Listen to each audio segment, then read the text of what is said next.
morning. My name is Matt Sullivan, Director of Planning and Development for the town of Wolfeboro, and you're joining us for now it's the April Coffee and Connections. Hopefully you're enjoying some of the warmer weather outside. I think we're all happy to see the new season come in, and we're sort of ramping up for summer. And this month, with that in mind, we're going to look a little bit at what we call the Shoreline Regulations within the town of Wolfeboro.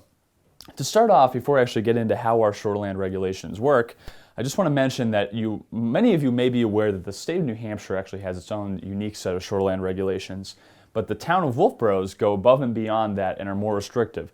And that's really getting to the fact that we recognize water resources to be one of the more critical assets within our community, and we want to make sure that we're taking action within this area to really protect that asset, because it's important for all of us.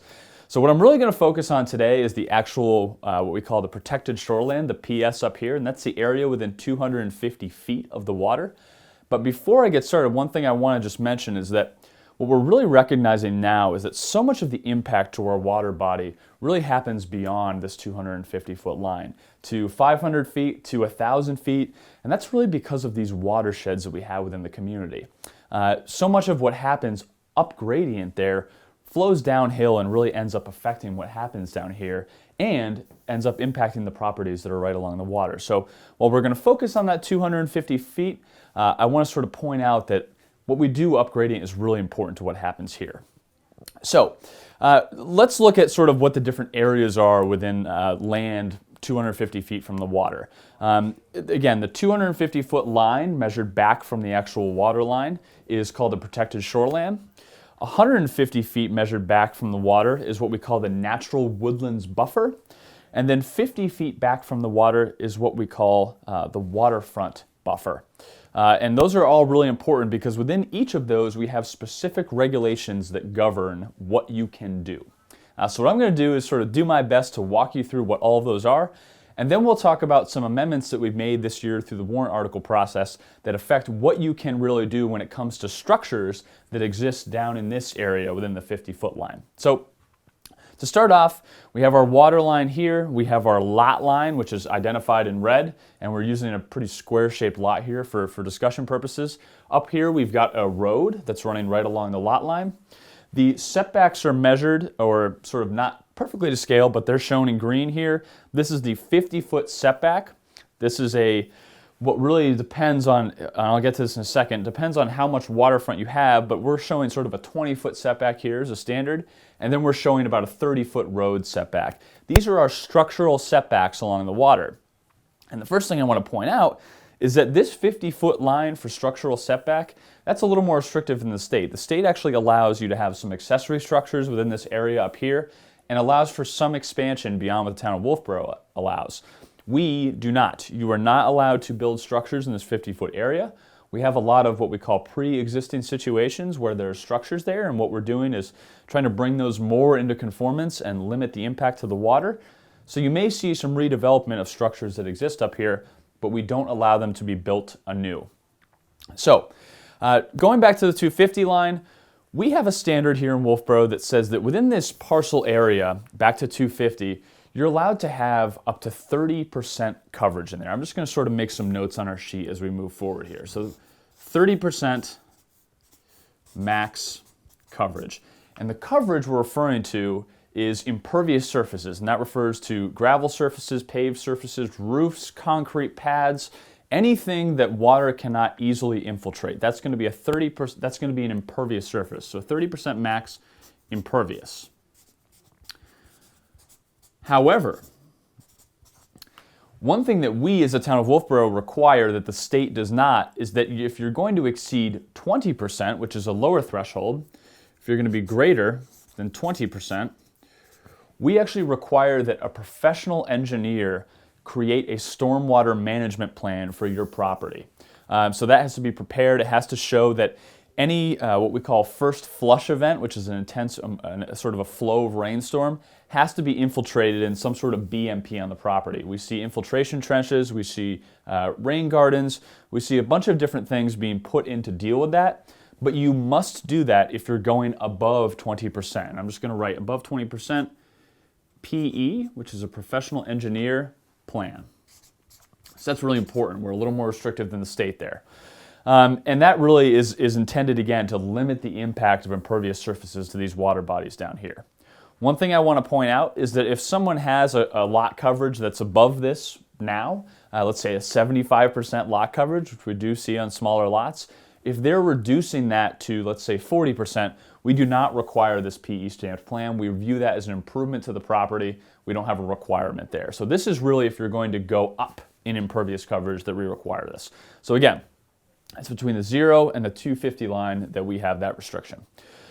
Between the 0 and the 150 line, which is, we actually are sort of calling that, let's call that our natural woodlands buffer, although that really refers to between 50 and 150, we have specific requirements for what we call unaltered area. Unaltered area is really just natural woodland cover. It can include trees, it can include smaller ferns or growth. It's really just undisturbed area.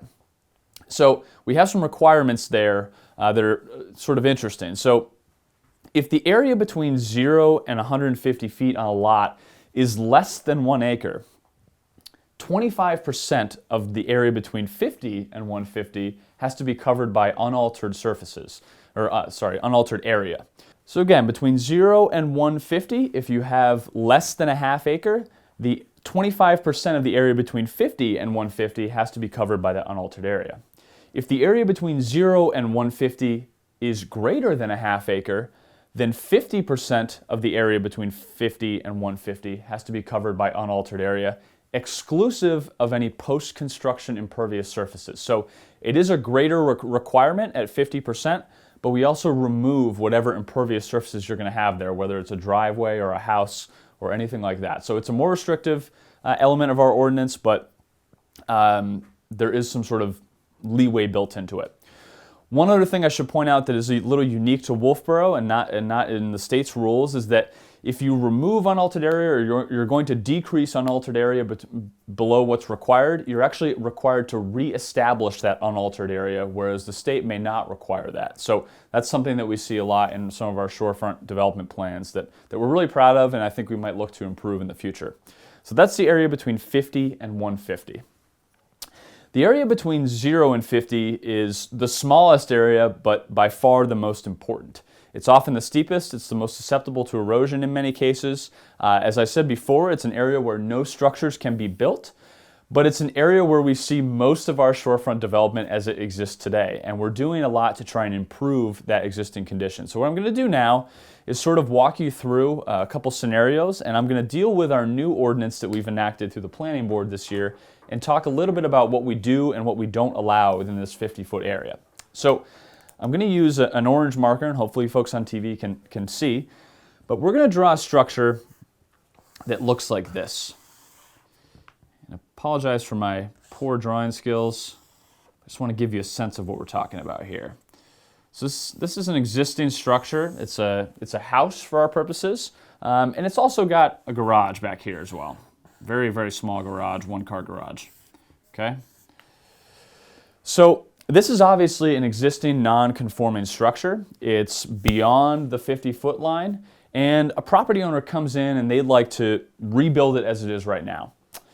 That's absolutely fine. As long as there's no increase in addition of a second story, there's no dimensional expansion into a setback area, that is not an issue. They're allowed to rebuild the structure as it exists today.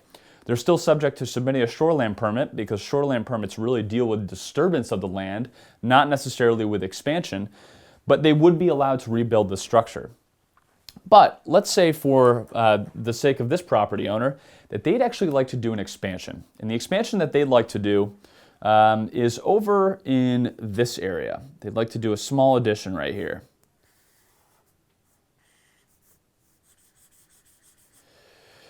So this addition, you can see, is no closer to the water than the existing house. That's a positive for us.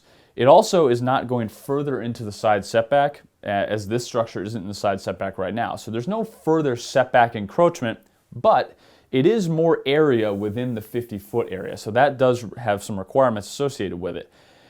As long as this is less than 25% of square footage of this area that's in the 50-foot area, they would be permitted to do this development via a special exception to the Zoning Board of Adjustment. So that would be a permissible addition. Let's say that the property owner wants to add a second story above the existing footprint right here. That addition would also require a special exception to the ZBA, but would not require a variance, which is a more strict standard of relief.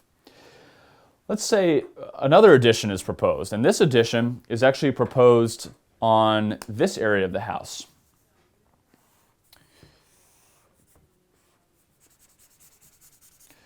So in this situation, we have a couple of things happening. Obviously, it looks like this is probably less than 25% of the existing orange area, which means that it typically would be a special exception. However, in this case, this is getting closer to the waterfront, and that's a problem for us. So what we would require in this case is that this individual actually seek a variance to the Zoning Board of Adjustment. This is not a permitted activity in the town of Wolfeboro. Further, if they choose to do this, we would require that they actually get a survey done, because these dimensions are really critical for us, and this is, again, our most protected area within the community. So any expansion that goes further here or potentially even protrudes into a side setback area would require a variance to the Zoning Board of Adjustment. So again, anything that's more conforming, good, or not more non-conforming is great. Anything that creates further non-conforming status would be a problem. One more scenario to sort of think about is if this property owner decides that they would like to move their house back. And they would like to move their house back here and like to do, and apologies for drawing over this, they'd actually like to do this and expand a little bit. This would be fully permitted to move the house back. There's no issue there. As long as this addition of square footage here is equal to what previously existed front of where the new house is going to be, they would be totally cleared to do this without any relief, including a special exception or a variance. This would be a fully permitted activity as long as it's an equal swap of square footage. So what you can see here is that shorefront development is complicated. We need to know so much about what the existing conditions are on the property, and that's really in the interest of bringing things more into conformance with our zoning ordinance. Our shorefront development ordinance is really focused on redevelopment because we recognize that so many of the lots along our water bodies are already developed. And as folks seek to redevelop those, we want to help them help the asset that they've really bought that property for. And the way that we do that is we try to move them to a place that really helps us protect that natural resource. One other thing I want to mention that I should have mentioned earlier in my discussion here is that the size of this side setback is really based on the measurement of water here. So what your straight line measurement is along the water. So if you have 100 feet of frontage, you're going to have a certain setback. If you have less than 75 feet of frontage, you're going to have a certain side setback. If you have more than 150 feet of frontage, you're going to have a larger side setback. That all is critical for determining what the actual buildable area is on your lot. So that's something you'd want to talk to us really early in the process. I think that's a good thing to sort of end this discussion on, and that is that as soon as you have an idea for a way that you might want to redevelop your property, or you have questions about a property that is being redeveloped that you've seen and how it meets our regulations, please come and talk to us, because on the shorefront, every property is a bit different, and that's one really important thing to remember. It may be that certain adjustments are being made that may appear to be more impactful, but from our office's perspective might not be. Come and talk to us. We'd love to talk about it. And if you're, again, a property owner that seeks to do some sort of redevelopment, we want to help guide you through that process and make that as predictable as possible, and make sure that with the difference between the state's rules and the town's rules, that you don't get caught up and be delayed in your project. So please come and talk to my office as soon as possible. With that, if you have any further questions about the shorefront redevelopment process and the shorefront regulations, please contact me. My name is Matt Sullivan. I'm the Director of Planning and Development. Best way to reach me is planningdirector@wolfeboronh.us, or you can call us at 569-5970. Thank you so much for joining us on this month's Coffee and Connections through Wolfeboro Community TV. Thank you.